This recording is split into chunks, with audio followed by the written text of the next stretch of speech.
Welcome back with a smiling face. Links to previous episodes are given in the video description, so don't forget to like, subscribe and share the video. Hunted by the Past. Episode 10. Chapter 64. I walk up and take it back from him. Don't tell me he took it from my clothes while I was showering. I can't believe him. Liam, that's not your business. And don't go through my stuff again. What? You're hiding little secrets now. Why do you have that guy's business card, anyway?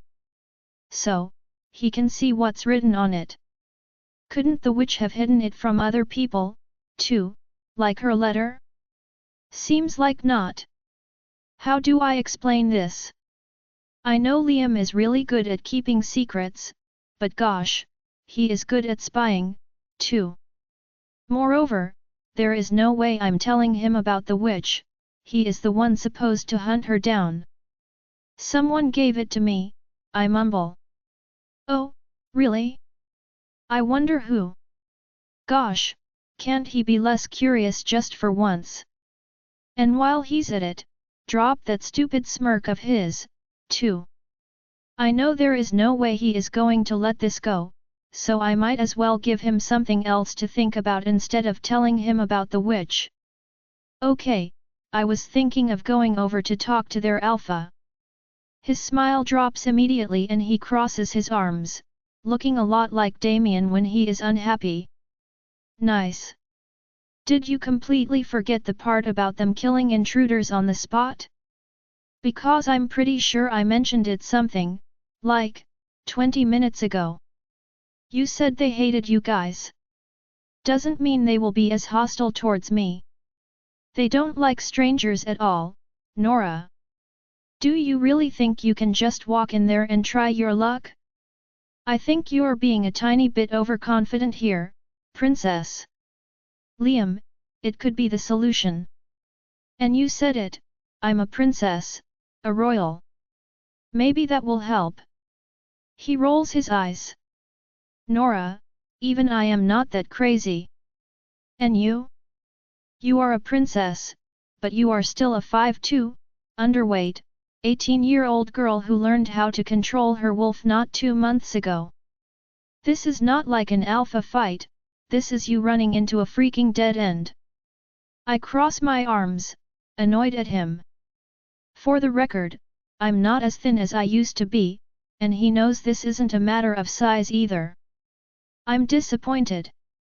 I mean, Liam has been one of my most trusted friends since the beginning, and always the first one up for any crazy plan.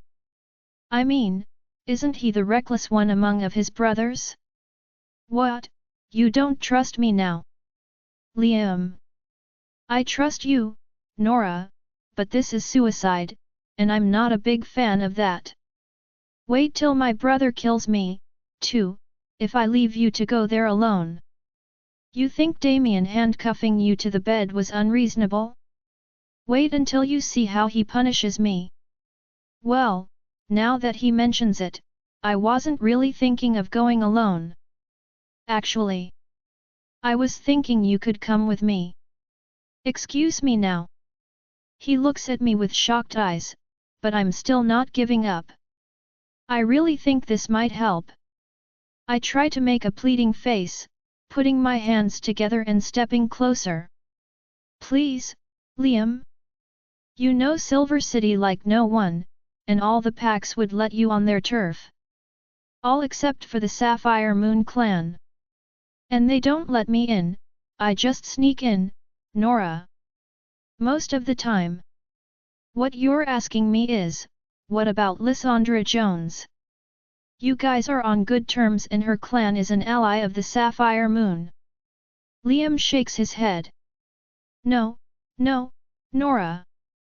First, we are not friends, she just likes to fight with strong people, and I'm one of those. Secondly, the Purple Moon is a branch clan of the Violet Moon. And the main reason is that Lysandra doesn't agree with her father, so assuming her pack is allied with the Sapphire Moon clan is a bit risky. And finally, I'm not even sure, even if Lysandra agrees to help us and is an ally of the Sapphire Moon Wolves, that this plan would work. And that is way too many ifs. I know this idea is really risky with the way things are now. But with Damien breaking the engagement, I'm afraid the balance of power between the clans will shift way too fast, and I have to act before that. It might be my only to help you guys. He shakes his head. Nora, this is a really, really bad idea. Damien would be super against it, and with all the right reasons for it. And I do feel bad about acting behind his back, but he would definitely prevent me from going there if I did. I know I'm the one who came up with this no lies thing, but I don't see any other way to help my mate. I sigh.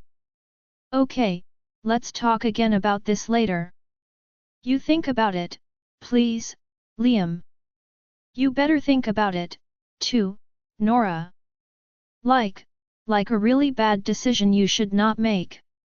He sighs and turns around to leave the room. I know this is really unreasonable, but this is the only thing I could think of after receiving this business card. I take a look at the butterfly flying around me while I quickly brush my hair. Is this little thing going to get me killed? The witch wouldn't let such a thing happen, right? I try to chase away those depressing thoughts and get downstairs to join the guys. Liam ignores me, but I just naturally walk up to my mate. Damien puts his arm around my shoulders, and it's time to go. We don't need to get far, the elevator takes us way downstairs. The brothers guide me through a couple of corridors, and we finally walk into what looks like a very large reception hall. Except that nothing is put up for a reception, no decoration or furniture whatsoever. Instead, it is just crowded with a lot of people. It actually looks more like some shady business reunion. The curtains are closed, and everyone is dressed in dark-colored outfits, mostly black. Most of them are men between their 20s and 40s, and there are a few women, as well. Some wear suits, others wear some street clothes like hoodies or leather jackets. I finally understand. Neil didn't gather the full clan, but its lieutenants. The Jade Moon clan was not that big, only 80 or 100 people, so Vince was enough as its alpha to control it, with the beta's help. For the Blood Moon clan, however, that wouldn't work. From what I've heard, this clan has hundreds, perhaps thousands of members. With so many people, a single alpha could never oversee it all. Hence, it's only logical that Damien, like any big clan leader, would have put up an organization to be able to control all the wolves without being himself on the scene. That's where the lieutenants come in. Those people are alpha werewolves, but of lower strength than the main alpha. Just strong enough to control smaller groups.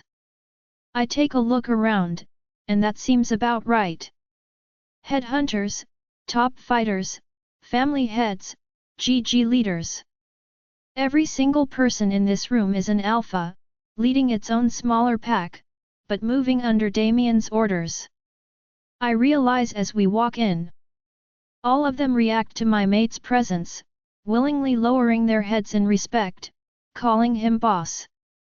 Despite the room being full of alphas, I can tell none of them are on Damien's level. He has his own aura, on a whole different scale. And here I am, walking next to him, with no idea how to act. Gosh, I can't believe I'm just standing there with a denim skirt and this plain t-shirt. Maybe I should have dressed up a little?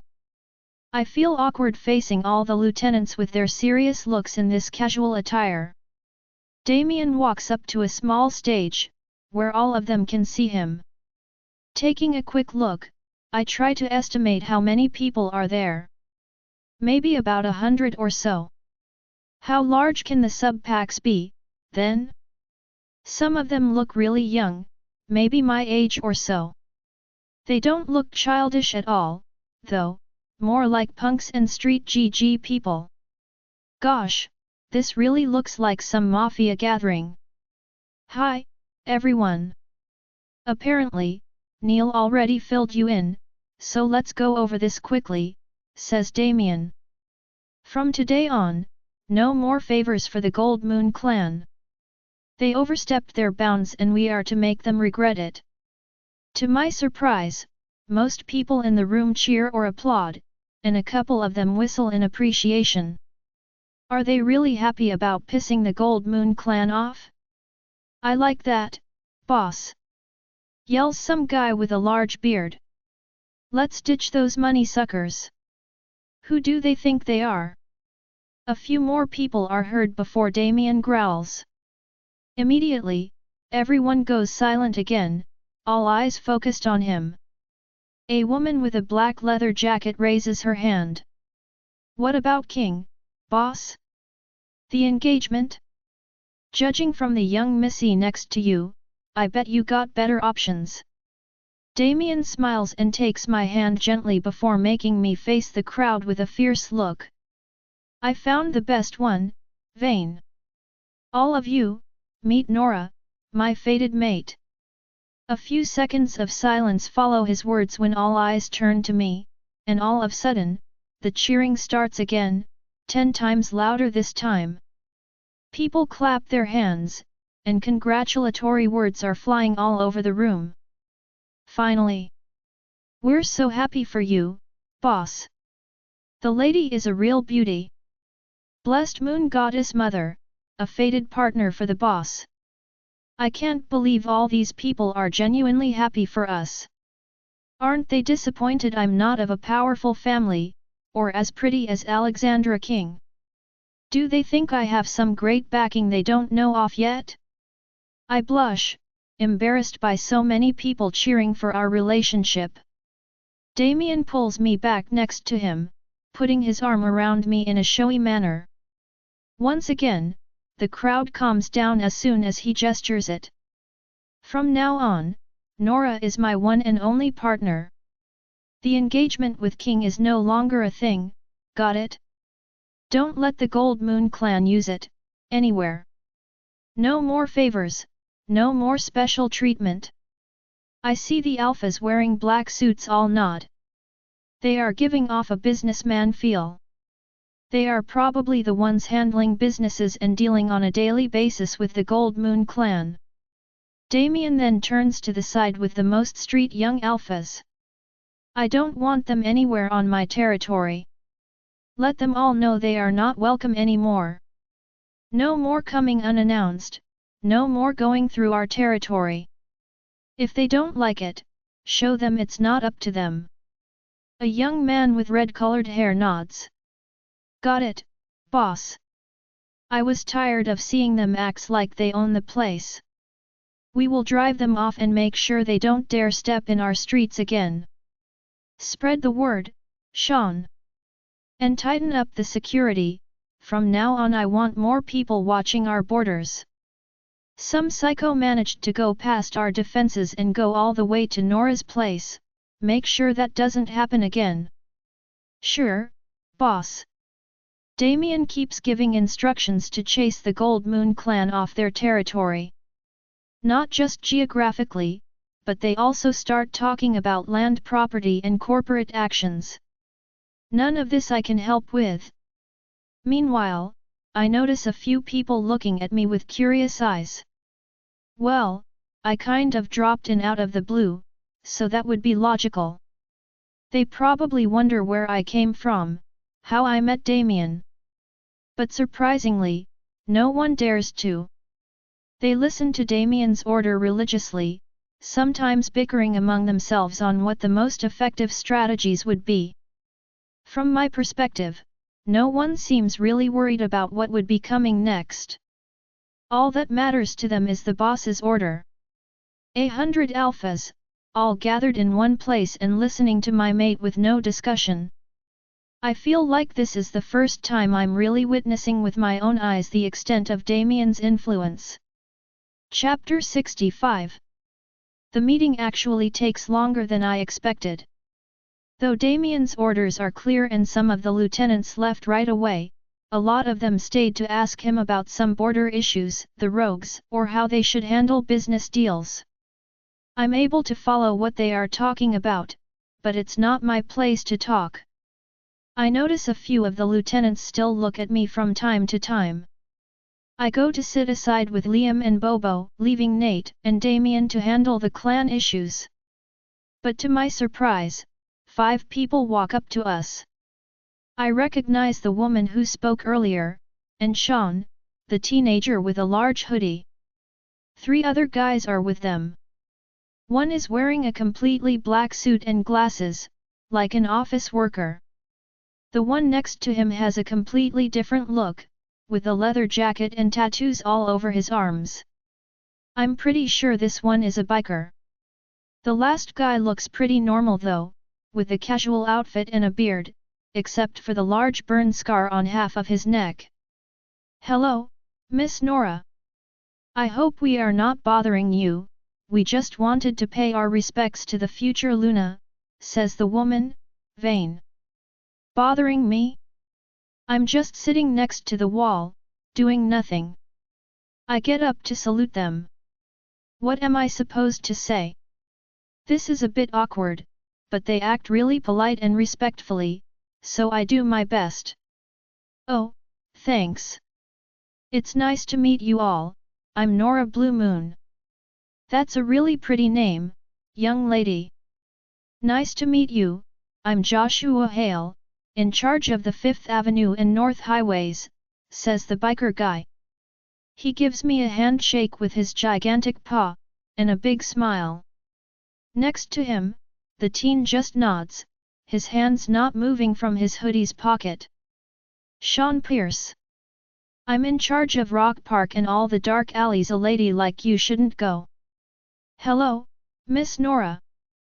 I'm Thaddeus Cooper, in charge of the financial district and M. Black's accounting assistant," says the guy with the office worker look, bowing in a really polite manner.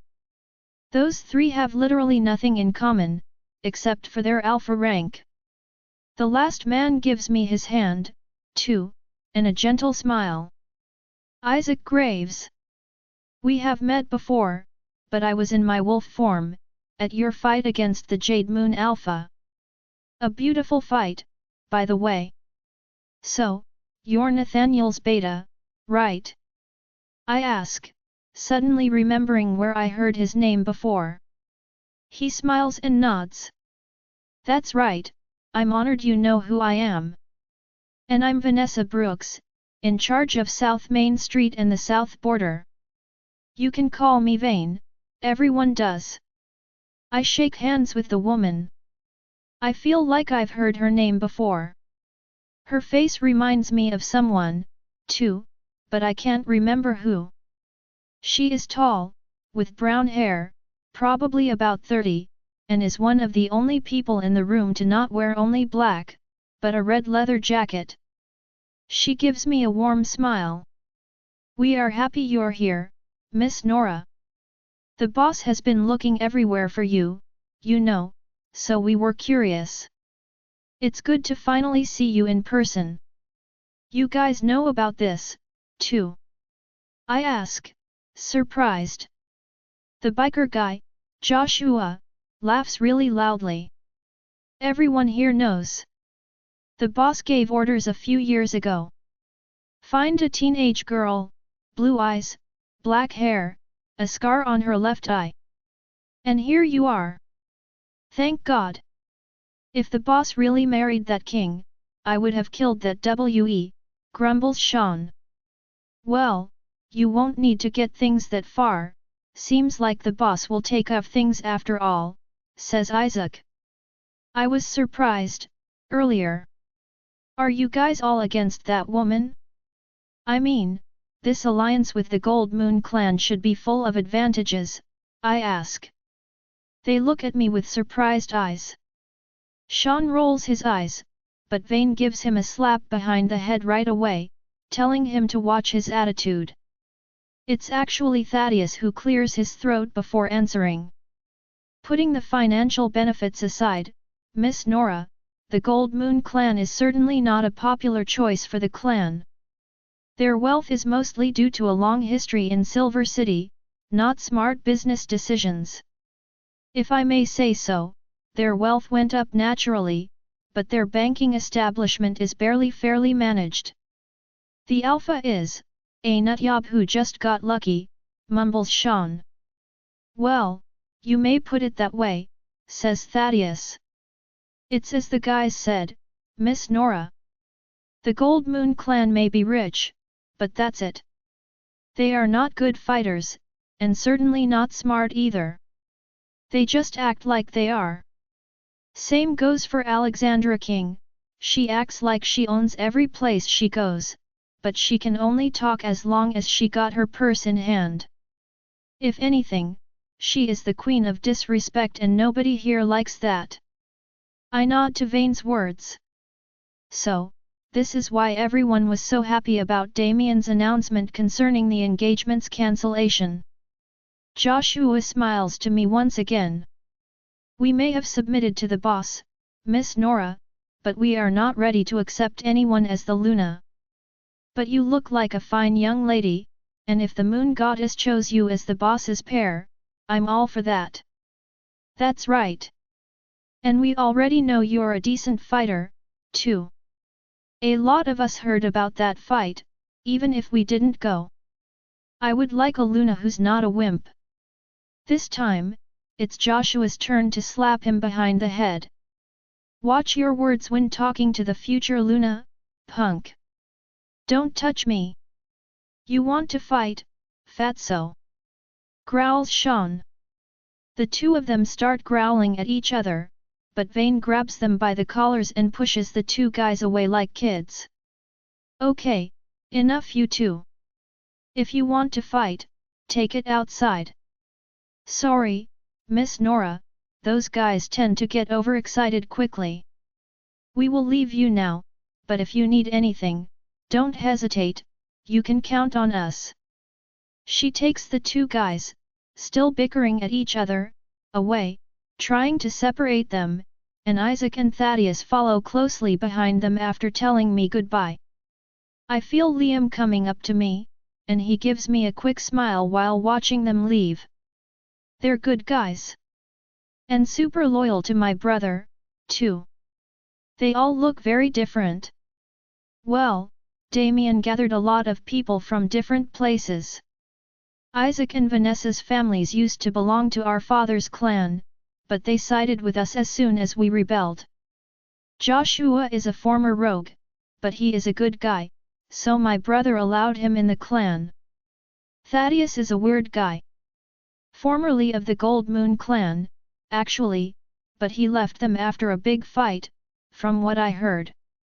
He hates them now. What about the young guy? Sean? I ask. Liam shrugs, still looking in their direction.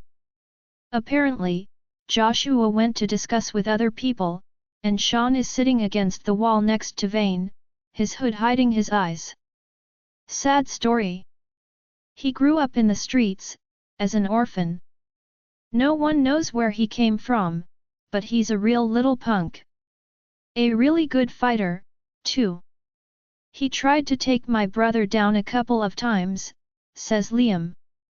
What, you mean he really fought with Damien? Yup, real duels. Of course, my brother kicked him each time, but that didn't keep him from coming back. I think he looks up to Damien a lot. He is the only one Sean listened to, with a couple of other people. Like Vane. Yet, she's like the big sister of the group. She was one of our first lieutenants, so, it's interesting, getting to know the dynamics of Damien's clan. So many people are counting on him now. I understand more how the whole Blood Moon clan works. A lot of them are either people who turned against the former Alpha, or outsiders, strays. Werewolves the other clans wouldn't have wanted. Especially Alphas. The natural reaction for any Alpha werewolf is to consider other Alphas as their rival and push them off. It's a common situation in huge packs. They would try to chase off any potential threat. However, Damien didn't do that. Instead, he let those alphas lead smaller groups, and gathered them around him. It wouldn't have been possible if he wasn't strong and charismatic enough himself. Would I have been able to do this? While I'm still thinking, a few more of them come to salute me. I try to remember the names and areas they are in charge of, but before I get any rest, more than 20 lieutenants have come and gone, and I'm a bit lost. I hope I will be able to remember most of them, though. I share my worries with Liam, but he laughs at me. Don't worry, Nora, you will have plenty of time to get closer to them. Plus, even I don't know everyone here, there are too many faces. Just do it like me, and if you're unsure, ask my brothers with the mind link. Oh, right, there is this solution, too. I never thought of that before. I may not be part of this pack yet, but I can still talk telepathically to any alpha I've met at will. How convenient. Nora. Damien is back, and he takes me in his arms right away. Sorry that took so long. Are you tired? Now that you mention it, it's true. I don't know what time it is, but it's definitely late, maybe past midnight, even. I look around and realize almost everyone left, aside from a few groups of people talking here and there. Nate arrives behind Damien, looking exhausted, too. I'm going home, guys, I'm dead tired. Home? You're actually on your own again tonight? Asks Liam with a smirk. But to my surprise, Nathaniel glares at him, looking very annoyed at his brother. Judging by his reaction, I would guess Elena is still avoiding him. Without saying a word, he turns around and leaves the scene. Damien frowns and talks to Liam. What's wrong with him? But the youngest brother shrugs. Don't ask me, he is the one with relationship issues, Damien frowns, but I act like I don't know about it. After all, this is Nathaniel's business, not mine. I just hope everything would settle down with Elena, but unfortunately, that's not my place to interfere. Can we go, Damien? I ask, trying to change the subject. Thankfully, my mate nods and takes my hand. Bobo, Neil, and Liam follow behind us when we walk back to the elevator. I'm feeling so tired, I'm almost sleeping against Damien's chest already. The elevator stops and the Mura brothers exit first a few floors below Damien's place. Does Neil live here, too? That wouldn't be too surprising. To my surprise, Liam follows us when we go to Damien's apartment, but I'm way too tired to wonder about it. All right, I'm going to bed. Good night, guys. He says, leaving towards what is probably a guest room. As soon as he exits the room, Damien carries me like a princess, taking me to his room until he lands me on the bed. I yawn irresistibly, and he laughs. You're so cute when you are tired. I should make you stay up more often.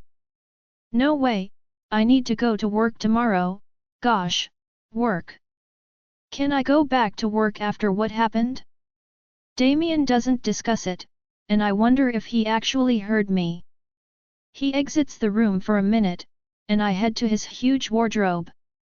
I quickly find a sleeveless shirt, big enough for me to wear to sleep. I put it on, thinking I understand why Elena loves wearing oversized clothes so much. This is so comfy. When Damien comes back, only wearing pajama pants, I'm already in bed, and drowsy. He smiles and joins me. He puts his arm around me, holding me close against his bare chest. How do you feel? Just tired, you're getting stronger. I thought you would be more shaken up by all that happened today. I know. It's been a long day. The witch's letter, King barging to my workplace, the attack at my apartment, the Blood Moon clan's gathering. I sigh. I won't get used to it, but it's not like I can sit in a corner and cry, either. I promised myself to get stronger, I whisper. I feel his lips pressing against my forehead. You're doing great, Nora. I'm really proud of you, my love.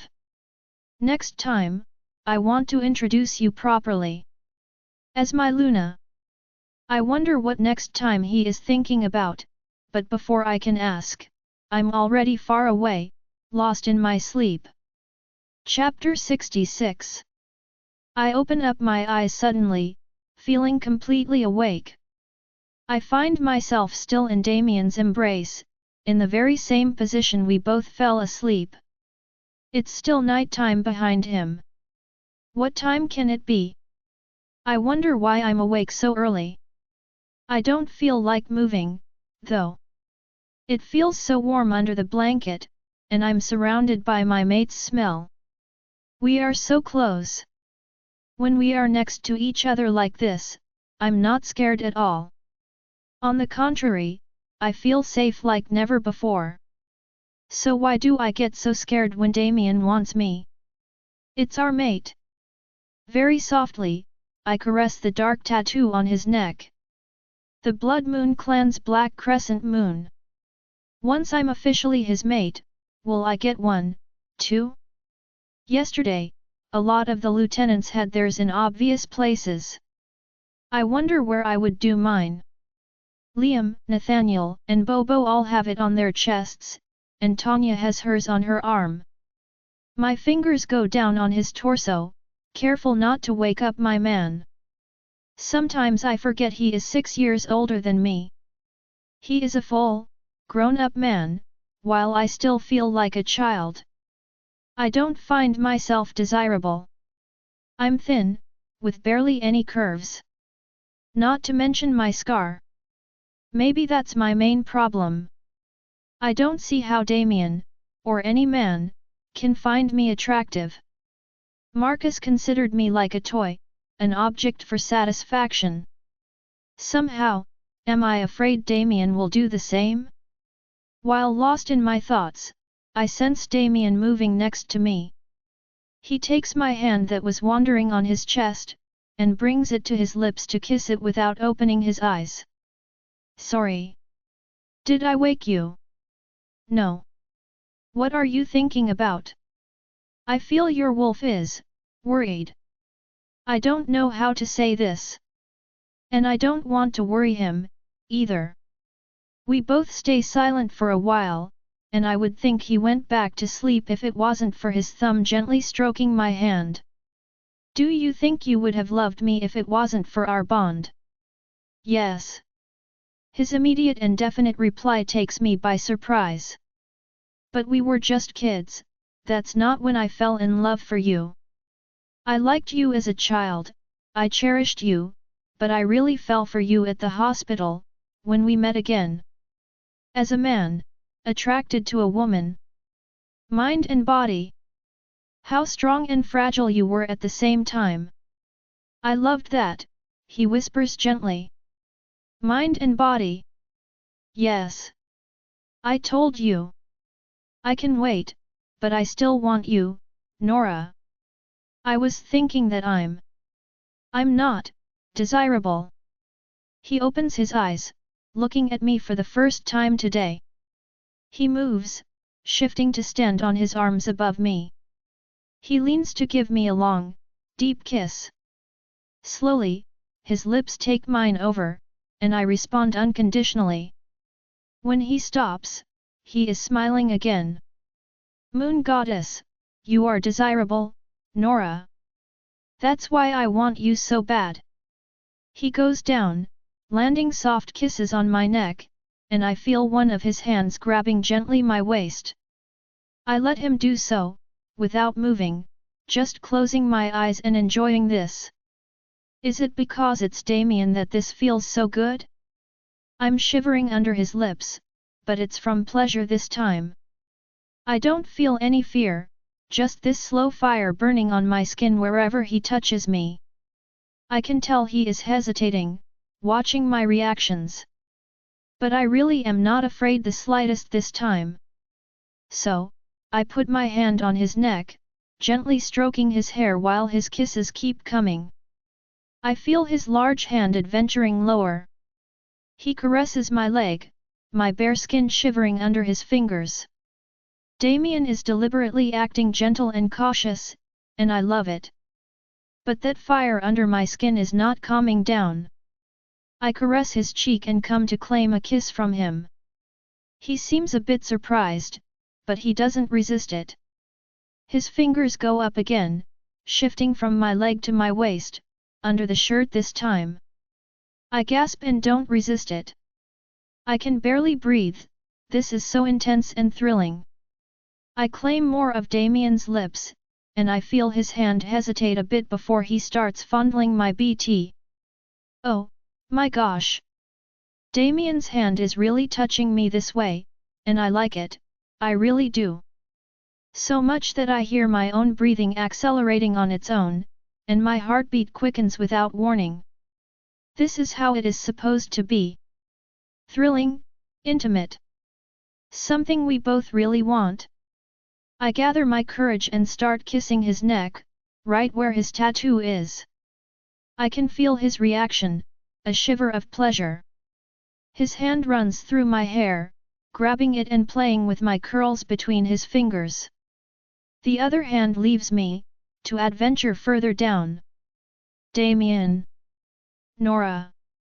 Time for breakfast, guys. I'm starving. We both freeze, startled by Liam's yelling. I completely forgot he slept here, too. This is so embarrassing. I blush uncontrollably, but Damien just sighs, and take his hands off me. I might really kick him this time, growls Damien.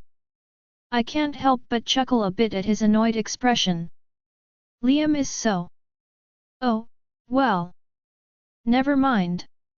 I still kiss Damien's cheek quickly to stop him from frowning.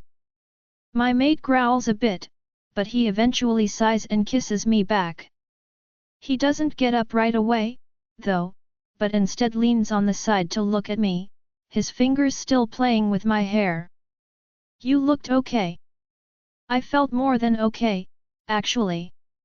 I nod, playing with the little spikes of his beard with my fingers. I think I'm getting there.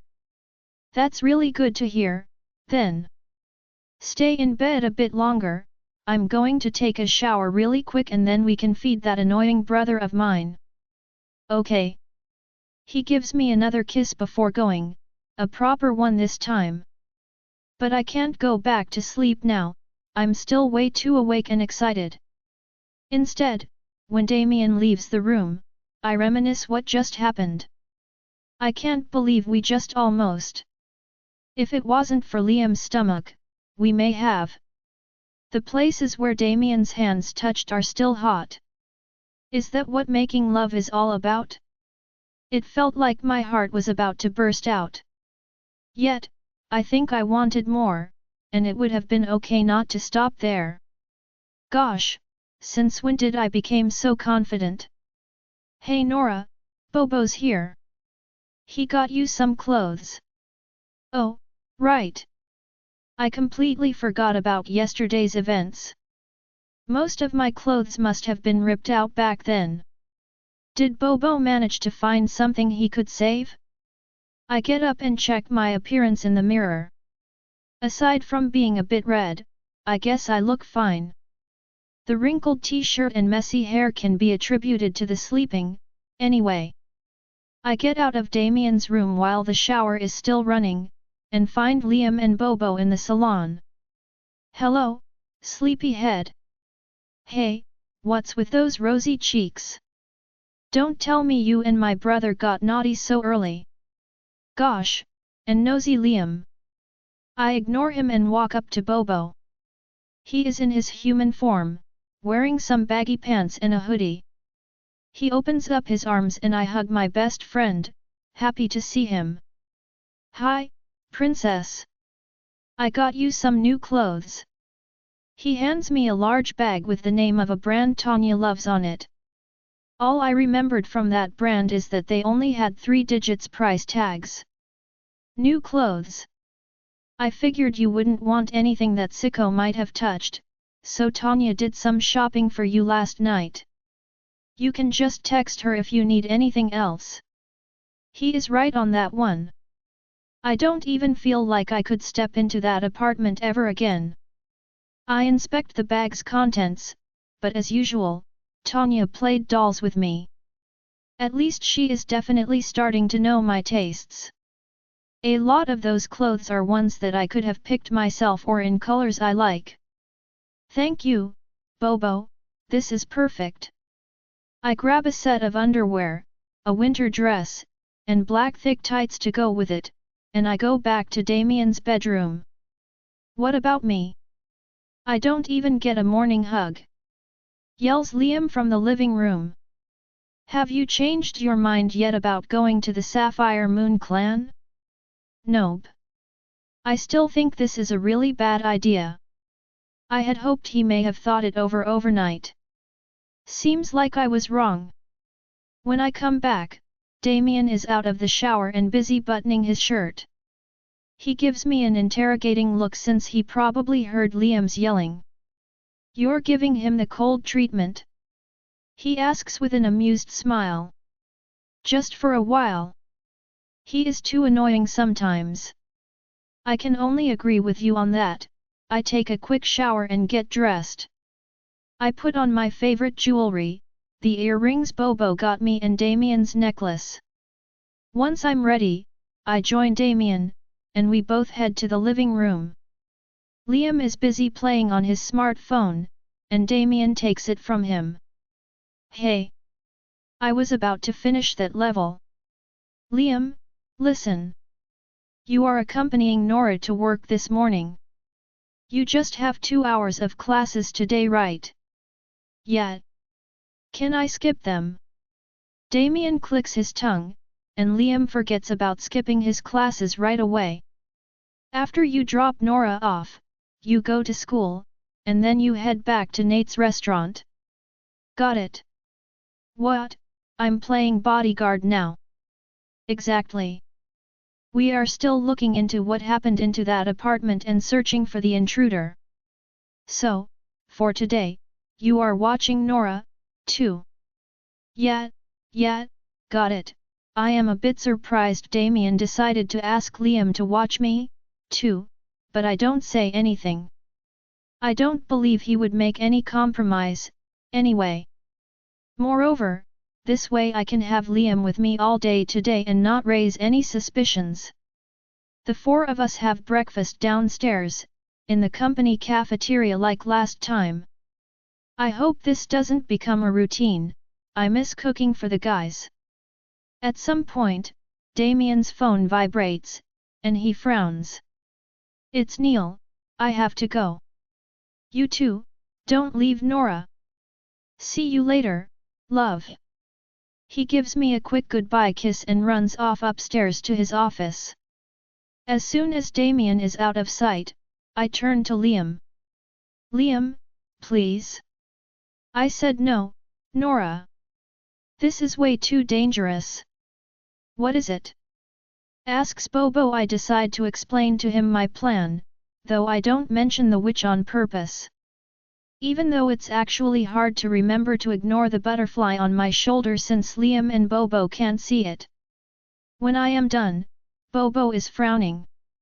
I don't like it either, Nora. This is risky. Thank you. That is what I have been telling the princess for 2 days now. I growl at Liam, annoyed. Why does he have to be such a chicken now? No matter how long I plead in the car when Bobo drives me to work, Liam is not changing his mind at all. When we arrive, I'm kinda mad at him, but it's his turn to ignore me. So, I go to work as usual while he goes to school. While the restaurant surprisingly functions just as usual despite yesterday's events, I'm still thinking about how to go to the Sapphire Moon territory. I have a location, but I am not confident at all about crossing at least 2 werewolf territories to go there on my own. That's why I really was hoping Liam would help me. When it's finally time for my break, I go to the changing room, and, to my surprise, I got a text from Liam. "All right, I will take you there. But be ready to follow my terms. This is going to be super dangerous." Chapter 67.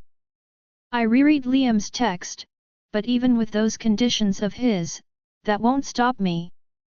I'm tired of being useless and overprotected. I realize my appearance has changed a lot of things for Damien and his clan. This time, with the witch's help, I can finally do something. But Liam is right. So far, I barely know anything about the Sapphire Moon clan. And I am not reckless enough to go there without any information about where I am going. So, when I resume work, I try to interrogate Elise and Kathy as we keep working. Fortunately, both girls' attitudes didn't change at all after what happened yesterday. Most of my coworkers had no clue about my background until now. But after yesterday's events and Damien barging in the restaurant yelling my name, some of the staff changed their attitudes towards me. Apparently, being the Alpha King's fated mate is something scary enough that some of them don't even dare ask anything of me anymore. I don't really mind, though, because Chef Michelle and Narcissa have no problem ordering me around as usual. I don't feel like I'm working less or privileged, just that some of the staff members are wary of me.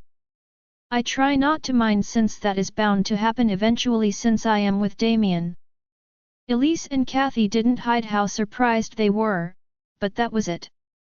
A bit of question and gossip, and the day resumed as usual. So, as we are busy cleaning the tables, I try to ask them about the Sapphire clan, without really giving them the real reasons for it, though. "Tough question, Nora. They are a very secretive clan, you know," says Elise. "That is right. I heard they don't really like interacting with other clans. It is hard, indeed, to approach them," adds Kathy. "That is what I heard. But don't tell me no one knows a thing about such a big clan." I grab a few dishes to bring back to the kitchen, and Kathy follows right behind with a handful of dirty napkins. While we walk, she keeps talking, trying to remember all she can think of with a cute frown on. "My father said they came to Silver City when he was a kid. It was before the Black Moon Alpha, when the Snow Moon clan was still around and the strongest pack. Apparently, they had to fight a lot to finally find some place in Silver City. That's probably why they don't like the other clans. But they do get along with the Violet clan, right? Now that you mention it, we place everything we are carrying for the commis to take care of, but instead of going out of the kitchen, Kathy takes me to the staff's meeting room. A couple of the guys from the kitchen staff are having a break, chatting and laughing around cups of coffee and some leftovers. "Hey Mikey, you got a second?" One of the guys, a dark-skinned man in his 20s, raises his head and gives her a smile. "I even got a full minute for you, sweetheart." He stands up and walks up to us. I know Mickey, he is one of the sous chefs usually in charge of cooking the fish dishes. I've helped him a couple of times. He is great at his job, and really passionate, too. He is young, but a student of Chef Michelle. He stands at the door with his coffee. "What's up, ladies?" "Mickey, didn't your sister marry into the Violet Moon clan last year?" Nora was curious about the Sapphire Moon clan. "Do you know about them?" He frowns, a bit taken aback by the question, and turns to me. "What do you want to know?" "Anything? But mostly, why do they hate the Blood Moon clan so much? And even the other clans? I heard the Violet Moon clan is the only one they trust, is that true?" Mickey nods, and takes a sip of his coffee before answering. I don't know the details. I will just tell you what my big sis said. Apparently, the sapphire moon came from the north about 50 or 60 years ago. They came here with a large pack, and though they had a lot of wealth, most of the clans here treated them like rogues and made it hard for them to establish themselves here. Except the Violet Moon clan. I ask. That's the thing. The Violet Moon clan was 3 times smaller back then, and they were struggling, too, fighting a lot with the others and everything. That's how they grew to be good fighters. So, the only ally they found was the only clan that was having it harder than they did. Both clans helped each other, and they grew stronger together. The Sapphire Moon had money, the Violet Moon had warriors. You can do the math. Of course. Those two are the most important things for a werewolf pack to survive. If they had it, no doubt the Sapphire and Violet Moon clans could make it. It also explains a lot their attitude towards the other clans, if they resented them for giving them a hard time. Is it why they hated Damien's father so much? Was he already the head 50 years ago? You got business with them, princess? He asks, scratching his head. I jump hearing Mickey calling me that, but then I remember this is just what he usually calls me when we are not working. He is quite the sweet talker and has a nickname for every female staff member here, except Narcissa. How ironic it is that mine turned to be that one. Maybe. I was wondering if I can get to talk with them. That might be hard, it's not a legend that they are hard to approach. I get you are not a member of the pack yet, but that might be worse. I suppose they would consider you as a rogue with no background, and those guys value blood over anything else. My sister said they are acting kind of mighty, with the royals and all. Oh moon goddess, is that for real? I try to stop my hands from shaking. What did you say? The royals? Yeah. You know, the werewolf purebloods and all? The Sapphire Moon is totally into that stuff. I heard they are loosely related to royals, so they are really into it. They respect blood purity over anything else. It's kind of old school, but that's great. They both look at me with surprised eyes, but I'm too happy right now. This is exactly what I was looking for.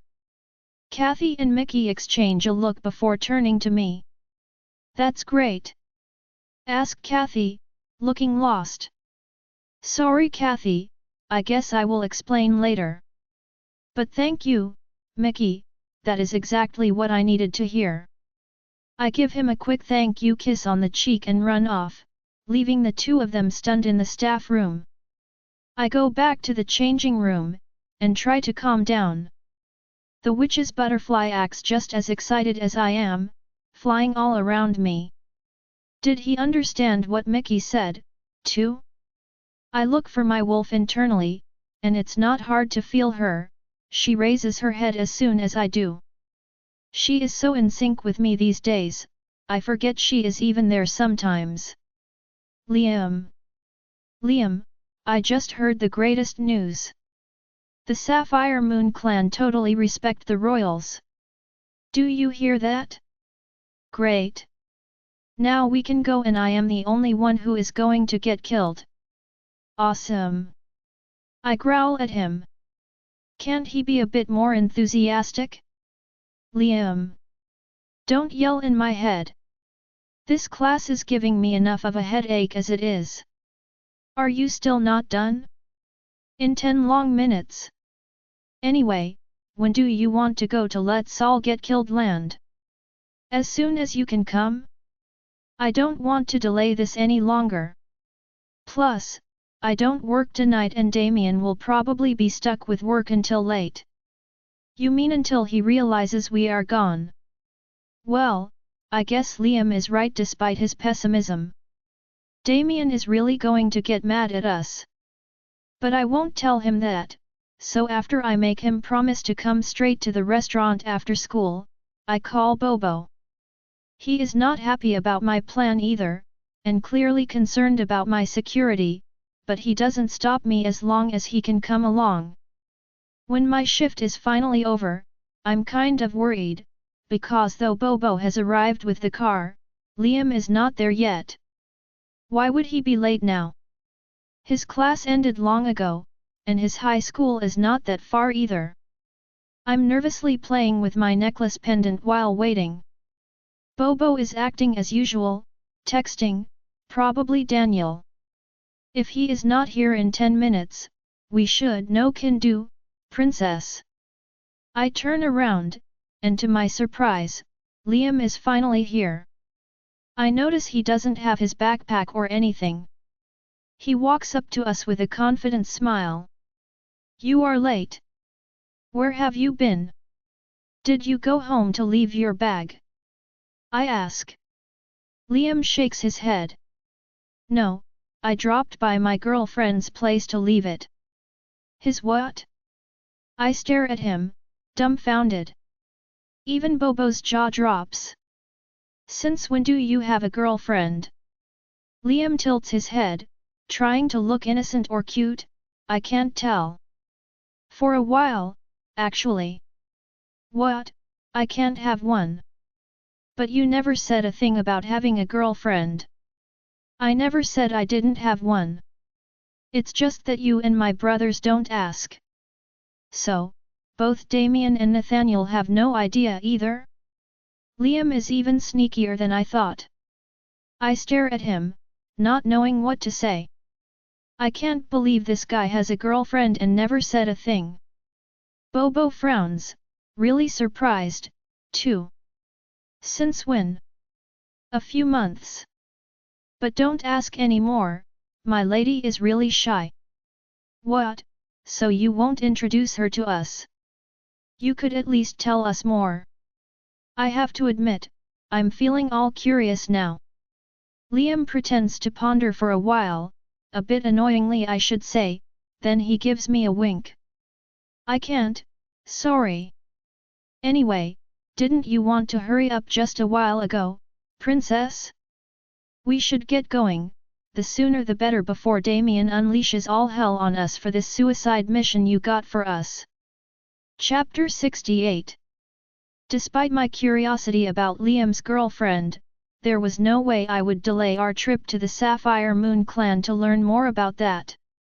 We are running against the clock on that one. So, I give Bobo the address on the business card the witch gave me, and he heads the car to the southwest. This is a part of Silver City I am very unfamiliar with. With the Jade territory being in the east, and the Blood Moon in the center, I never had any reason to head west until now.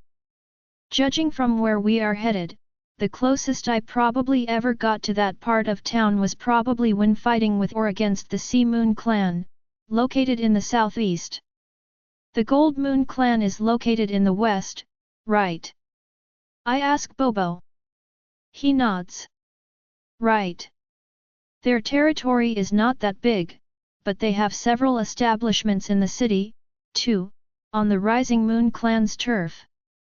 I really need to study these kinds of things more carefully, but now I have a rough idea of how Silver City and its suburbs are divided between all the big clans. Obviously, the Black Brothers and their packs are located at the center, owning quite a lot, too. In the east, my Jade Moon clan, with the allied Pearl Moon more to the north. Elena's clan, the White Moon, dominates the north area, with the Latino and artsy districts, but some parts like the Silver University premises remain neutral, of course.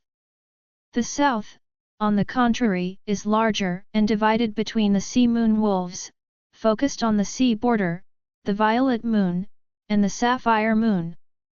Of course, the borders are not definite and precise, more like a general idea of who is not supposed to go where. But our wolf instincts clearly tell us when we are somewhere we are not supposed to be. Like now, when the highway takes us further away from the financial district, the buildings getting smaller behind the car's windows. This is a different landscape. More like the old part of the city, with historic buildings and brand new skyscrapers popping out of nowhere. I can't decide if I like it or not. This is really different from the Silver City Damien brought me to, all made of glass, neon lights, asphalt, and steel. The Blood Moon turf is more uniform, urban and concentrated, while the Sapphire Moon clan looks like a mix of old and new, wood and marble next to steel and glass. As we keep driving further, I notice the car slows down, while more and more wolves and people suddenly surround us. Their eyes are all following us without blinking, and we can't ignore them.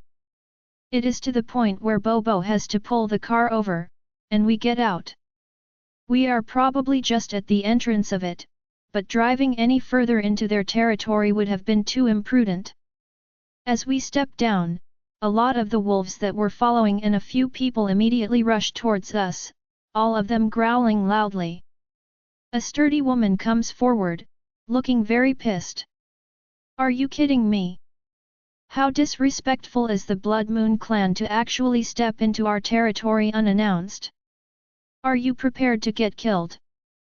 Bobo instinctively comes to place his large body in front of me, growling very loudly in a threatening manner, warning anyone who would try to harm me. Sometimes I forget how large and menacing he can be, but now it is apparently effective enough some of them don't dare to approach his gigantic figure.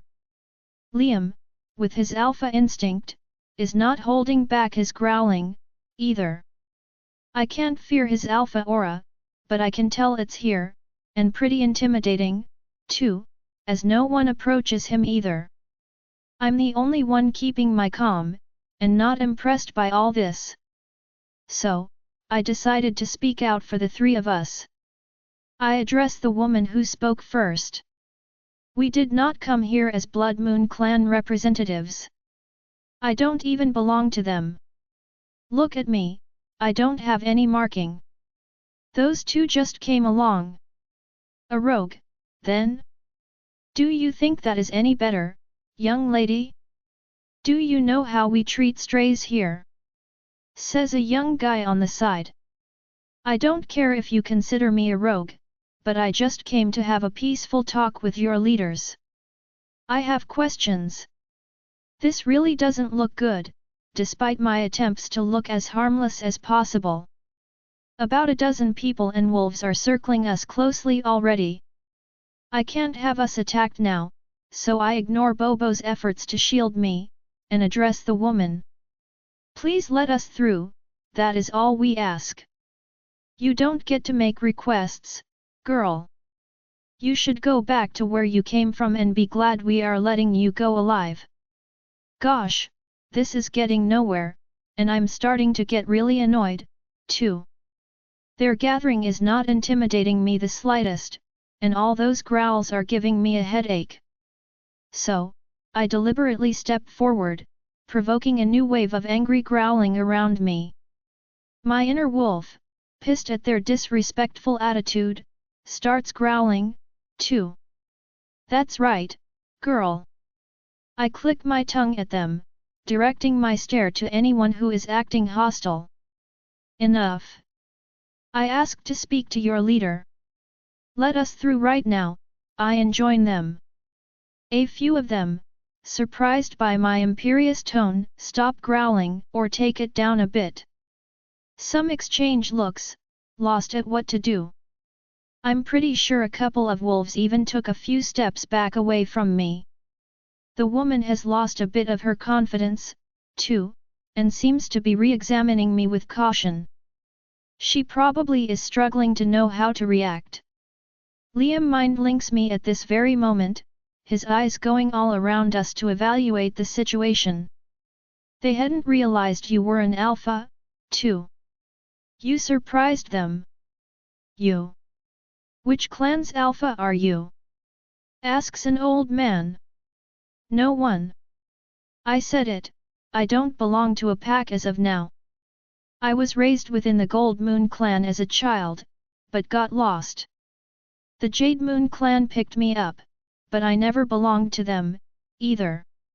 Now, the Blood Moon clan is protecting me, but I have yet to join them. An alpha without a pack. I nod, hoping she will believe me.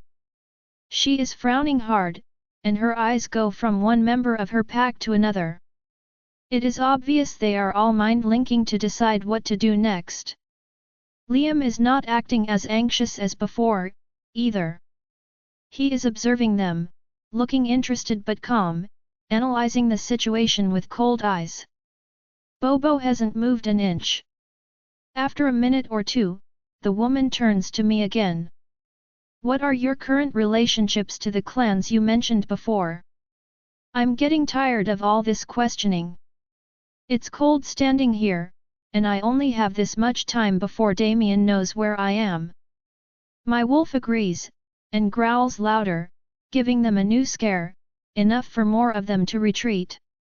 I already said it earlier. Now, let me through. None of you are beta or alpha, and I need to speak to a man named William Blue. That's your alpha, right? While talking, I take out the business card and hold it high enough for all to see. They seem to recognize it immediately. The woman sighs and finally walks up to me, up until Bobo starts growling, warning her not to come closer. She is only a few steps away now. My name is Gloria. You can follow me, but the car stays here. Can I get a name to give to my alpha, at least? My name is Nora, Nora Blue Moon. As soon as I say those words, a lot of them get agitated all of a sudden. People start whispering, and the wolves are fidgeting, too. Gloria looks at me in shock and shakes her head. Blue Moon? Is that a joke? But I stay silent, leaving her to believe whatever she wants. What is wrong with my last name now? Anyway, I don't have time for this now. Can't we just go already? I don't have all day. Gloria seems lost in her thoughts for a while, but she suddenly turns around and starts walking. As we follow her closely, a few wolves from the Sapphire Moon follow us, too. A lot of them are growling at Liam, but he ignores them most of the time. He is more focused on our silent conversation. Well done, but I wouldn't say we are fine. They were impressed by your alpha aura, and your name is intriguing them, too. You probably just made them doubt whether they should kill us or not.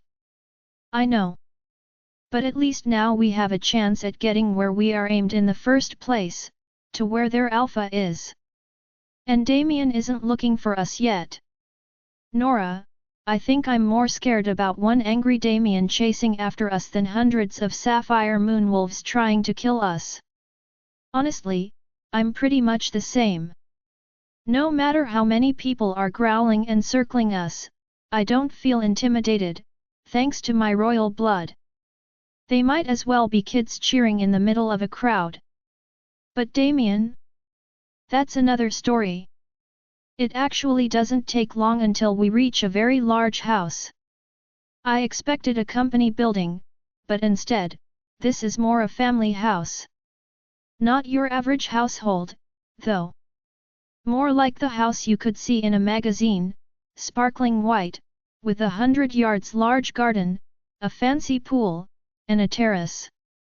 I count 4 floors, and so many windows, I bet 10 full families could fit in there. How many millions is such a house worth? I feel out of place just by standing in front. Gloria stops at the front door, and a few of the wolves who were still following and watching us disperse around. She doesn't even knock. A very old man comes to open before that. He lets us in without a word, and Gloria takes us upstairs. Right before entering a room, she turns around to address Bobo and Liam. Just the girl? No, immediately says Bobo, growling. Bobo, it's okay. Are you sure? Asks Liam, looking concerned for the first time. I nod, but Bobo is obviously unhappy about this. You shouldn't go alone. I'm coming. I see him take off his shirt and he suddenly shape-shifts in front of us into his large wolf form. I roll my eyes, and Gloria gasps at his enormous size. Bobo! How stubborn can you be? Never mind. As long as this one stays here, you can come in, says Gloria, pointing at Liam. I guess this is all because of him being a black brother. Liam and I exchange a look, but he seems okay with it. I don't feel good about leaving him alone, though. I turn to Gloria. You do realize that if anything happens to him, the Blood Moon clan will react, right? She stays silent, but Liam sighs. Same for you, Nora. Let's both stay safe, all right? I nod and glare one last time at the woman, using my wolf to make her feel it. If anything happens to Liam, I won't stay still, either. She avoids my eyes and opens the door for me. I step into a large office, Bobo following me closely. It smells like old books, ink, and dust in here. It lacks sunshine, too, so much that the place is a bit suffocating. Half of the walls are actually covered by bookcases, filled with many more old books than I've ever seen in my whole life. The place is so large and dark, I have to keep walking in until I finally see a large leather couch facing a wall. When I turn around to see what that couch is facing, I almost fall on my knees. A portrait. A very large portrait, of a woman sitting with a white wolf. I stay stunned in front of her, unable to speak. Moon Goddess Mother, I can't believe it. Why does that woman resemble me so much? Chapter 69. I keep staring at the painting, at a loss for words. That woman is sitting straight and fierce like a queen, a hand on her white wolf. Is that wolf meant to be her other shape? Or just a pet? Her dress is as white as its fur, sparkling and spotless. But more than that, am mesmerized by her eyes. The very same color as mine, a very peculiar night blue shade. If the portrait wasn't so large, it may not have been as obvious, but this one is covering the whole wall, making it bigger than human size. I can very clearly see each and every detail of her face. A face so much like mine. The more I look, the less I can believe it.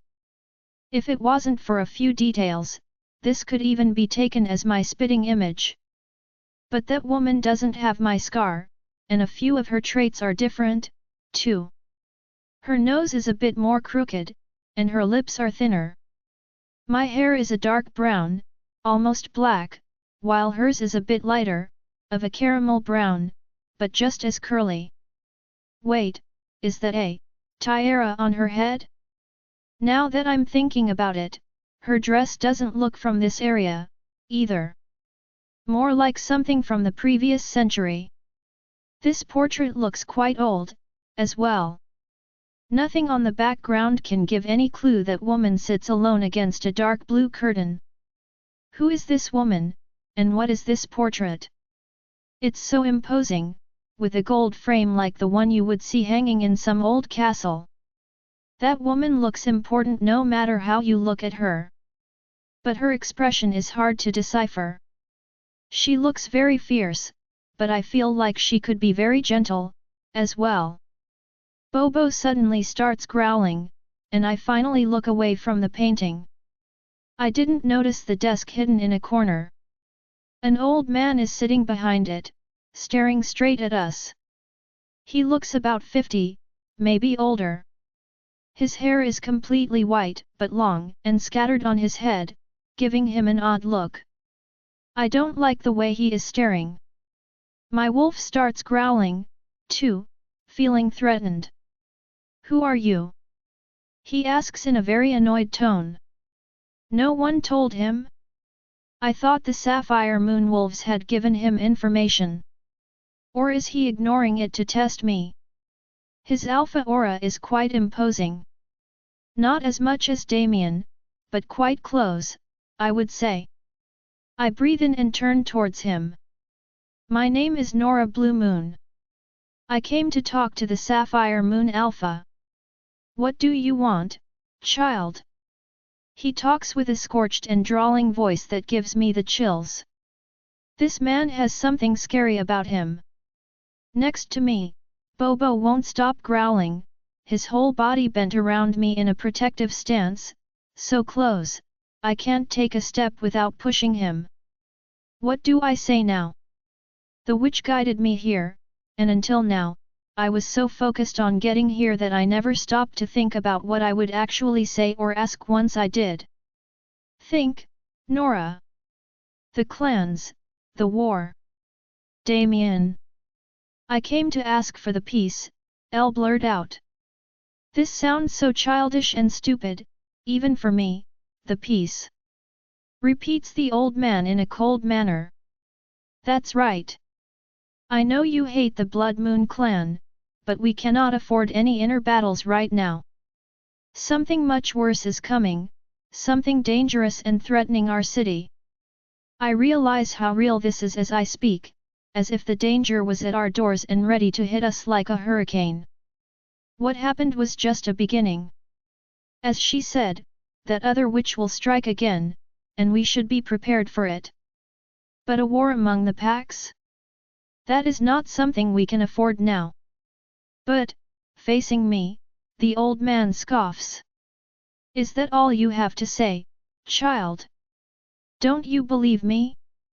This is serious, if I do not care for anything you have to say. Why would you actually dare to come here and plead for that wretched, vile, obnoxious group of mutts? What they?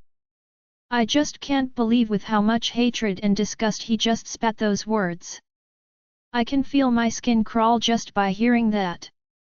Calling Damien's pack a group of mutts? How insulting can this old man be to my mate? My wolf is outraged, and I have a hard time keeping calm, too. I need to keep a clear mind, but that man is seriously not making things easy. I breathe in. The Blood Moon clan is not looking for trouble. Every pack can remain on their own territory and we can keep things as they are. If you do not seek war, he suddenly slams his hand on the table, making me jump in surprise. Bobo growls even louder and uses his body to push me back, putting more distance between the Sapphire Moon Alpha and me. Those dogs started it. They are constantly looking for war, oppressing the other packs. Why should we submit once more to their tyranny? What tyranny? Damien has never oppressed anyone. What do you know, child? You come here, on our territory, and have the nerve to talk to me about peace. Do you have any idea of the suffering we went through? You have no right to order us. You have no knowledge of this world and no right to order me to do anything. Make peace with the Black Moon? Never. His yelling glues me to the ground, and I have to listen to him all along. It's like facing a wall. A wall built of hatred and anger that started long ago and has gotten stronger and thicker for a very long time. He called them the Black Moon, too, but that was when their father was the leader. Can he really not accept the difference now? So many emotions are going through me right now that I can't even decide how to react. I'm so confused, and angry. And sad, too, because all of this seems so pointless. What do I do now? I try to think about his words, of how I can try to sort this out. But part of what he said is true. I have so little information. I am barely starting to learn about the clans, but I wish I had been more aware of it earlier. All I know is what Bobo and Liam explained to me. Dealing with the Sapphire Moon clan cannot possibly be as simple. What has their father done to you that you would hate the Blood Moon clan so much? What kind of grudge would be enough for you to not care about war? Enough that you would leave other werewolves to die for it? He suddenly starts laughing. His laughter gives me the chills, as it reminds me of how Alec broke down once Damien had captured him. Something insane, that makes one feel uncomfortable. I could tell there is not a single trace of joy in that man's loud laugh. So, I wait for him to stop, despite how bad I feel about this. This is really not good. Once he stops and looks at me, his eyes look empty, like some puppet. A scary, crazy puppet. A war? Why would they fear war? This man was death personified. A god of madness and violence, a demon. And the one he didn't do with his hands, he caused, himself. Peace? He destroyed it, any hope of peace, he tore to shreds. As he yelled, he stood up, his voice echoing loudly in the whole room. I didn't step back, but my whole body wants to run away. I want to run from here, from this man. Something about him is really unsettling and hard to look at. I do not care for any of his bastard sons. Those filthy mongrels should be exterminated and sent back to the gutter they belong to. Enough. I couldn't hold it in any longer. He may insult the black former alpha, even insult me, but there is no way I'm letting him speak about Damien or his brothers that way. My wolf is growling furiously, exhorting him to submit. Don't you dare speak about my mate that way. Not in front of me. His eyes suddenly spark a new light, and a sinister smile curls his lips. Your mate, child? Could it be you actually are this mutt's partner? Really? This is not good. I step back this time, subconsciously. He is getting closer, and I do not want this madman anywhere near me. I gasp, and Bobo is growling furiously while shielding me, all fangs and claws out. My bodyguard is ready to attack the old man any second. Gosh, this is not what I came for.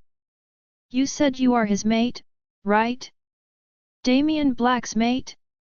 His real mate? He keeps repeating his question, and I don't answer. This man has lost it. His intentions are written all over his face as he keeps stepping closer very slowly. His legs are so weak, actually, that it looks like he could fall any minute. Is this really the Sapphire Moon Alpha? An old man, driven by madness? So old and weak? This isn't right. Even if he clearly means to hurt me somehow, no matter what, I don't even think he could. My wolf agrees. We can beat such an old wolf without a problem. But what can I do? He is not listening to me, and I won't let him hurt me or Damien, either. What should I do from now on? Father. Suddenly, someone barges in the room. A young man runs in, exchanges a look with me, and walks up to the old man. He supports him, but pulls him back to his chair with an annoyed look. The old man tries to push him away and resist him, but he is clearly no match. Out of my way! Out of my way, William! This child is Black's partner. You will do nothing, father. Enough of this. Gloria. To my surprise, the woman we saw earlier runs into the room as soon as she is called. Was she right behind the door all along?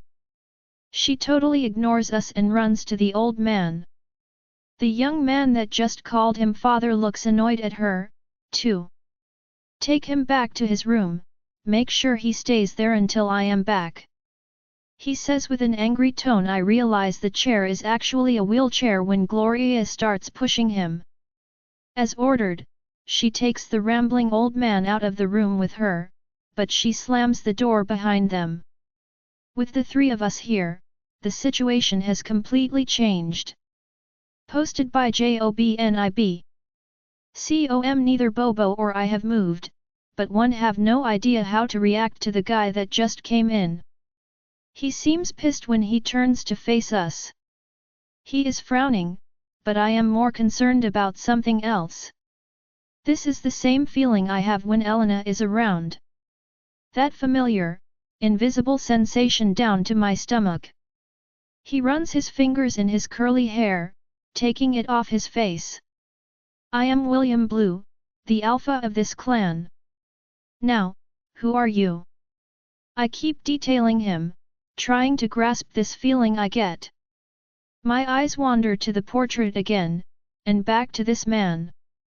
Those blue eyes, the same as mine, the same as this portrait. How come this guy has them, too? Nora Blue Moon. Blue Moon? You? His eyes run to the portrait and back to me several times. He doesn't hide his confusion but stays silent for a while. So, I speak first, trying to get to him as I did with the man earlier. Please. I came here to talk about your grievances against the Blood Moon clan. I thought that man earlier was the alpha, he is the former alpha. That man earlier was my father, Alkid Blue. He is no longer the head of this clan, I took over a couple of years ago. Are you saying you are from Black's pack? I shake my head. This guy is younger than I thought, maybe around Damien's age, no more than 30. I hope he will be more reasonable and listen to me. Not exactly. I am his fated mate.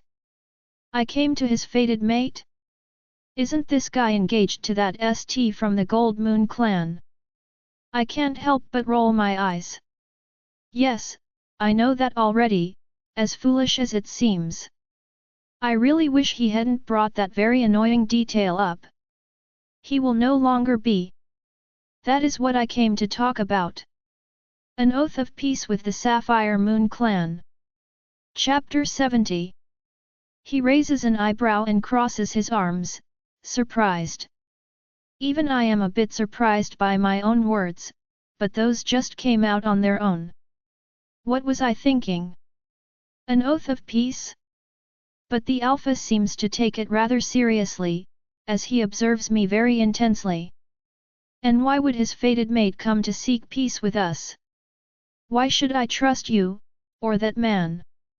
For a few seconds, I was feeling better seeing that he was willing to listen, but now, I have no idea what to answer to that. He is right, I came here totally empty-handed, with nothing but my thoughts and no way to prove my good intents. I sigh. Why does all of this has to be so complicated? Come on Nora, think of something. This man cannot be as harsh as his father earlier. Because I'm concerned. Not only about the Blood Moon clan, but about everyone in Silver City. A witch is threatening all of our packs. This is all linked to the attack.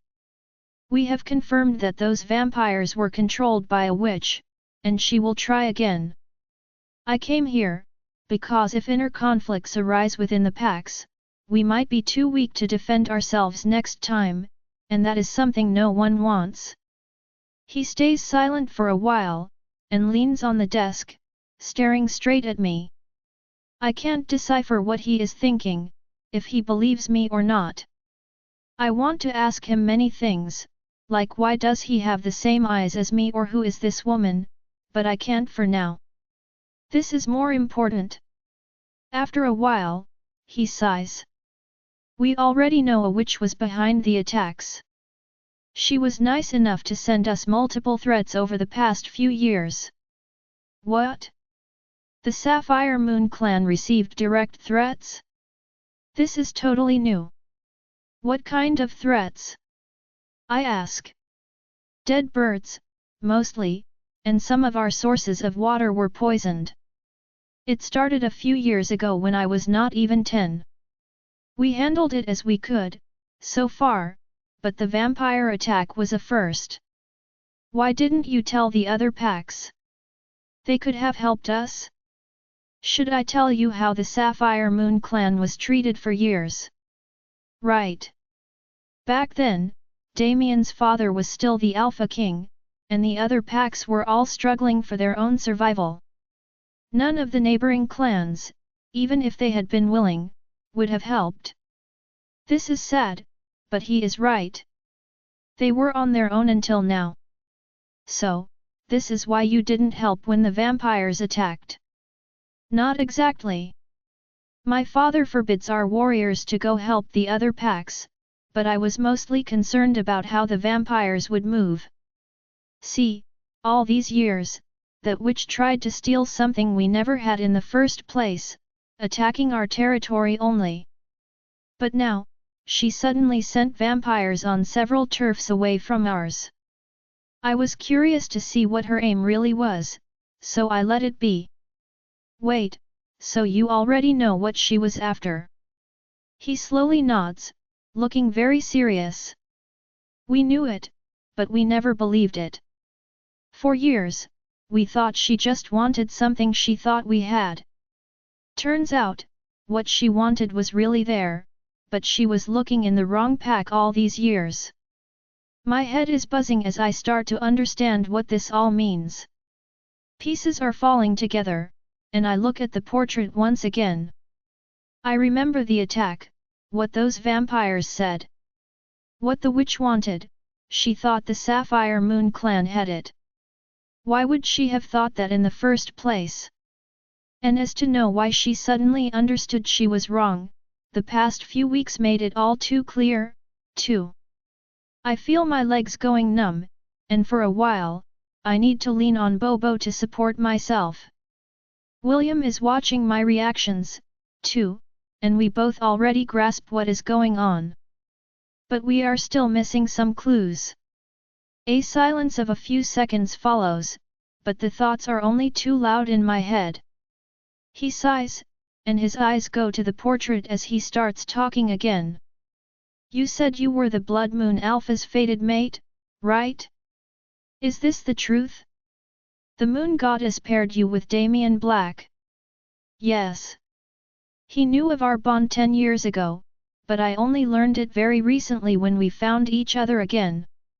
I have been staying with his pack ever since. You are not mated or marked yet. He is right, but I shake my head. At another time, another place, I might have been embarrassed, but not now. I push my curls onto my shoulder, not caring about exposing my neck. That's right. But we are fated mates, I swear. William Blue scoffs, shaking his head and muttering to himself. Moon Goddess, sometimes she is playing cruelly with our fates. Or is this her way to show us the way, I wonder? Those questions are not addressed to me, and moreover, I don't know what he means to say, so I stay silent. He takes a few steps, walking past Bobo, and I to go sit on the couch. Elbows on his knees, fingers crossed, he raises his eyes to the portrait. He observes the woman for a long while, completely ignoring us. I don't feel any threat coming from him anymore, and Bobo has stopped growling along with my wolf. We just observe his lonely figure facing the painting. I've seen this portrait a million times since I was born. She has been here for 50 years, in the Sapphire Moon Alpha's office. Yet I never get tired of watching her. I step away from Bobo a bit to come closer, watching the painting, too. William Blue keeps talking, his eyes never leaving the woman. Her name was Diane. Queen Diane, my great-aunt. She died long before I was born, but my father talked about her so often, I feel like I know her better than I knew my own grandmother. Queen Diane. I have heard that name before. Some unknown man I came across at Damien's hotel called me by her name. How could he confuse me with a woman that has passed away so long before I was born? But the answer is clear. She does look a lot like me. Or should I say, I'm the one that resembles her? I thought so the first second I saw this painting. My family is a descendant of royals. The Alphas before me were always so proud of their royal blood, but I always thought this didn't mean much nowadays. Just a few droplets, how much more of the royal blood could have been conserved after centuries? But that woman, He points at the portrait, with a faint smile. Among our clan, Queen Diane is a living legend. I don't know how much of what I heard about her life is true, but if half of it is real, she was a walking deity for our kind. A walking deity? I ask, a bit confused. He nods. They say she was a doctor, but she could heal people just with her hands. Her wolf form was just as represented here. Completely white, with blue eyes like a newborn. A blessed child of the moon. She feared no alpha, and any wolf obeyed her words. She never had to fight a single fight her whole life, all she had to do was talk, and it was as if the moon goddess herself spoke. All of this sounds all too familiar, and I start shaking unconsciously. I feel Bobo's fur pressing against me, but no warmth can help me. He keeps talking, unaware of my present condition. Everyone thought the moon goddess had been reincarnated, but she just wanted the life of a simple she-wolf. Her younger sister, my grandmother, adored her, too. She had royal blood and was called Queen Cynthia, but compared to Diane, that was nothing.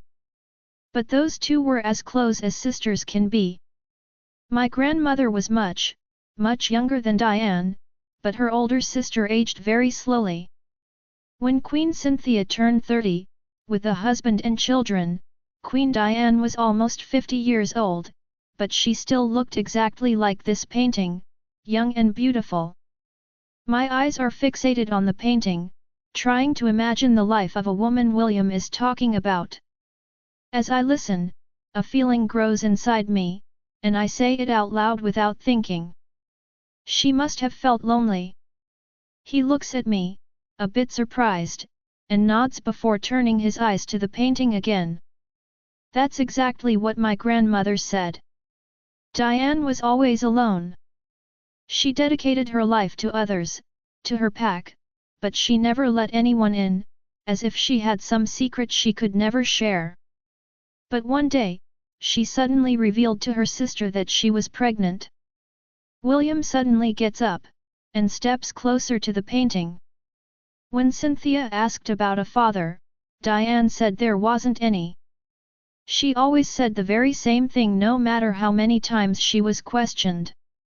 Queen Diane was preparing her last miracle, a pair of twins growing in her womb without any father. Do you believe it? No father? How could this be? She couldn't have conceived them on her own, right? She had a boy and a girl. DNA tests didn't exist back then, so I guess there was no way to know if they had no biological father or not. I guess we will never know. But back then everyone knew about what Queen Diane could accomplish, so when she said she carried children all by herself, they believed it. Children conceived as if Moon Goddess had carried them herself, about 50 years ago. What happened to them? William sighs, and turns to me. When Queen Diane had her children, she said this birth would endanger the whole pack. According to her, her children would have the same characteristics as she did, but that meant they would also become prey for some very dangerous people. Sadly, it turned out to be true. As the children grew, more and more attacks came. From vampires or witches. Dark creatures who were lurking after the power of Moon Goddess blessed children. The pack protected them as they could, but it was endless.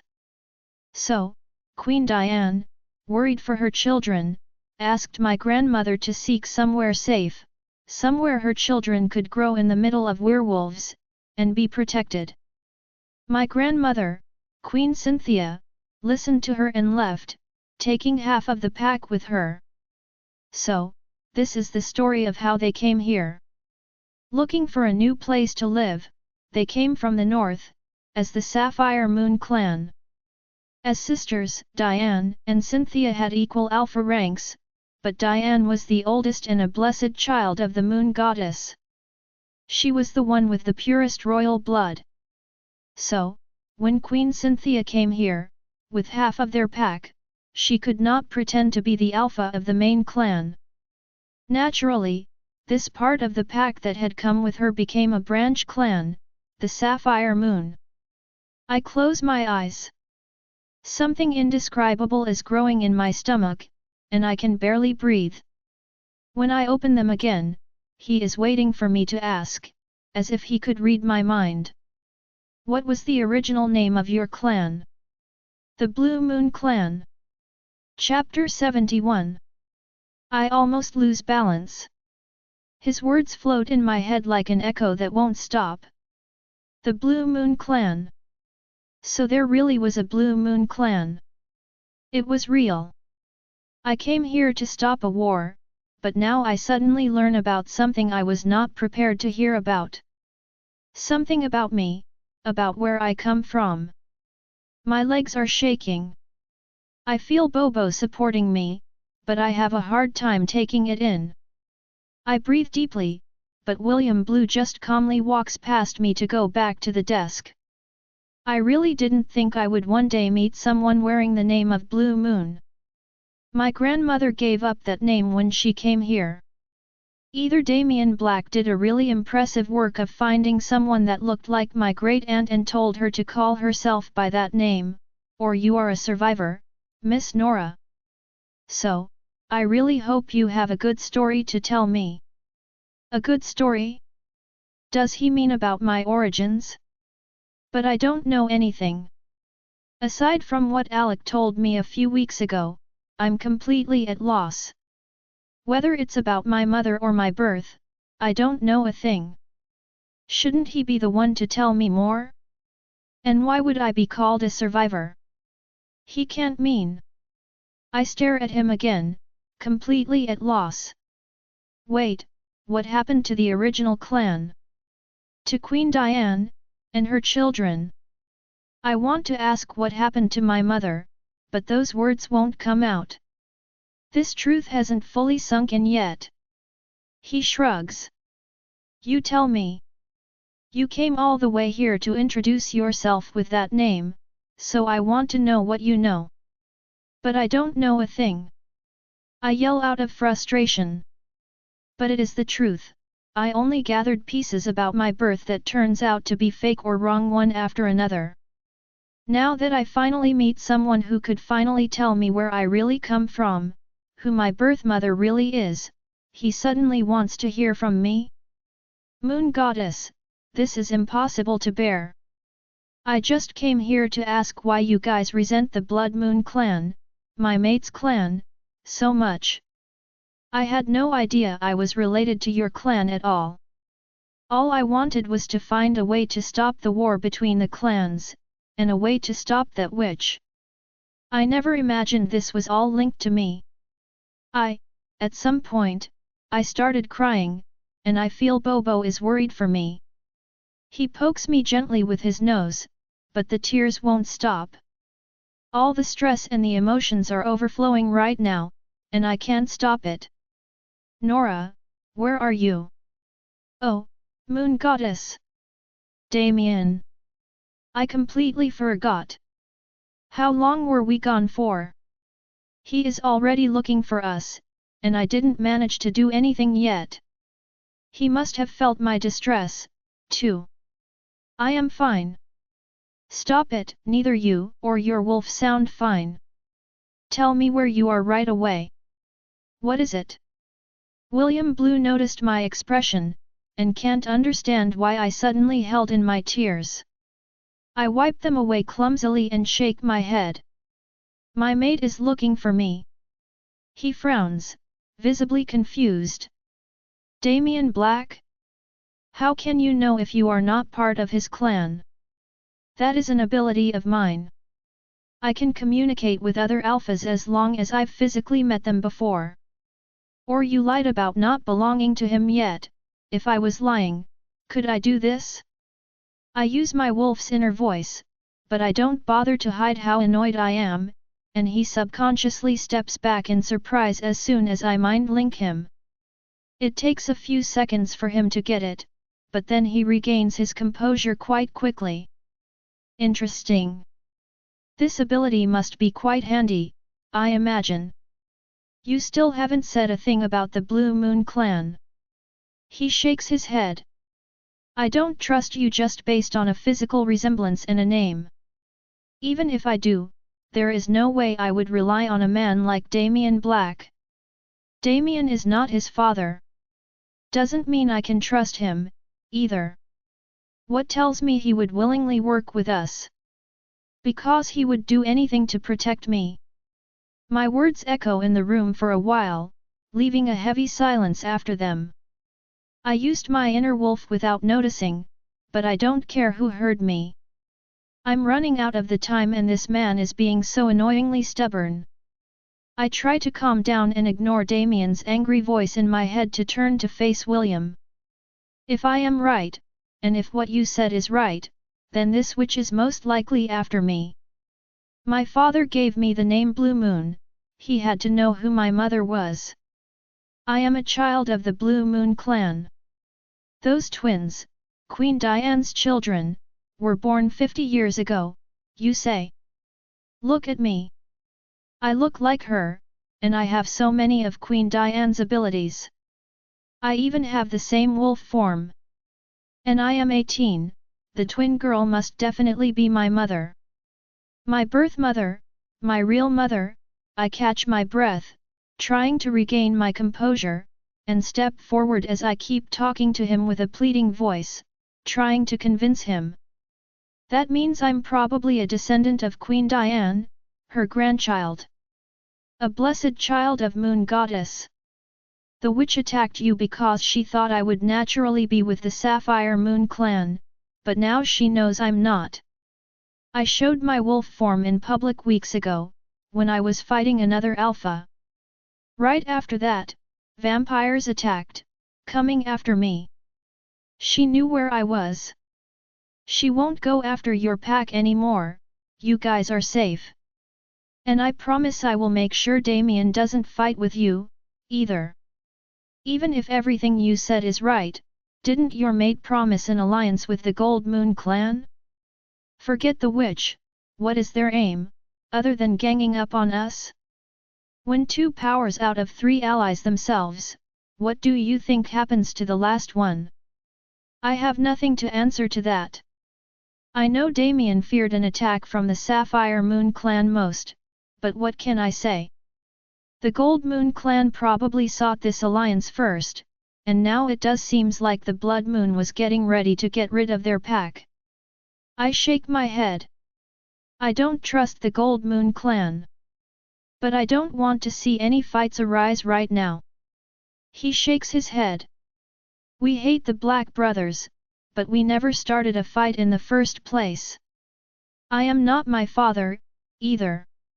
I'm not so petty and childish that I would deliberately look for a fight when nothing's happened since I became the alpha of this pack. The ones who have been a thorn for months are those annoying puppets of King, growls William.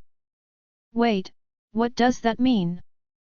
Does William mean to say they are not after Damian's pack, but after the Gold Moon clan? How come? I'm lost. What do you mean by that? The Gold Moon clan. We share our northern border with them. Yet they keep making intrusions into our territory, testing our reactions and behaving like they own the land. They even hinder our businesses and help the Rising Moon clan in taking over our shops in the city. We established ourselves after lots of effort, and I don't like giving up. But if King and Black keep this going on, I will not. What do you mean, King and Black? Damian hasn't taken any part in this. I cut him off, annoyed.